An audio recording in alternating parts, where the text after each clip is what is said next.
à chaque fois. D'accord. Okay. Vous démarrez pour le premier tour, bah, vous passez au travers de l'exercice, on ne le fait pas, on n'a pas la vitesse.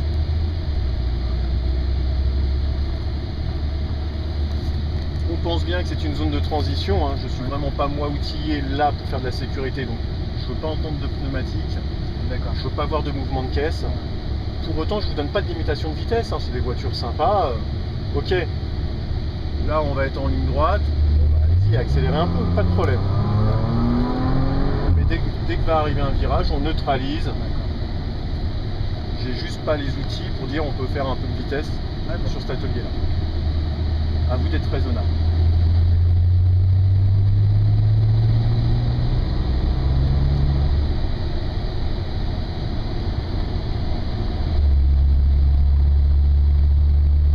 Donc là on a fermé la vis, hein, pour que vous ne puissiez pas vous tromper. D'accord. Et donc après le virage, notre premier exercice, 50 km/h stabilisé. Une voiture lourde, beaucoup d'inertie. Comme on va être équilibré, ça va être très difficile pour le pneu de travailler. Et on va valider quand même qu'on a un pneu qui reste directionnel, qu'on garde le contrôle sur la voiture. Je le fais à 50 moi de principe et le slalom.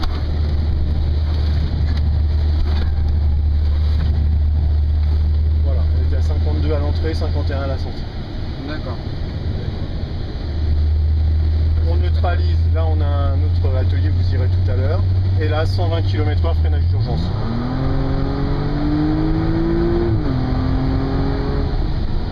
Dès qu'on passe les premiers cônes, freinage jusqu'à l'arrêt total. D'accord. Ok. Vous serez évalué avec la Mégane tout à l'heure et le frénographe pour le petit challenge. Ce qui nous intéresse là, des surfaces alternées, mouillé, sèche, ça met en difficulté forcément les capteurs ABS. Donc pour que l'ABS puisse continuer à travailler, il a besoin d'un bon pneu, d'un pneu qui garde un pouvoir de décélération constant et efficace.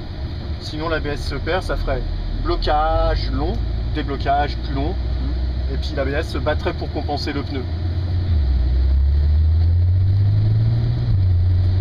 Le dernier exercice qui va être le plus bluffant pour vous,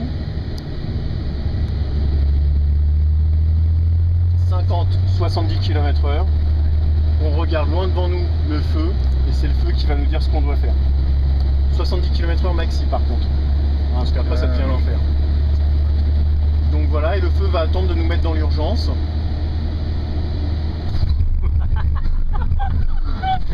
Ah, c'est bon. Qui s'est allumé très tard, on était à 64 km/h, il s'est allumé à gauche, j'ai évité à gauche.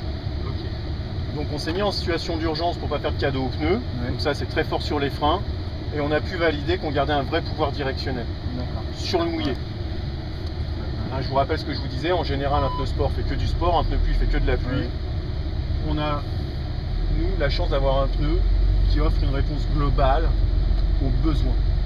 Il est capable de faire du comportement dynamique de façon très efficace, et il est capable de fonctionner là où on l'attend le plus, c'est quand il y a un problème sur la route.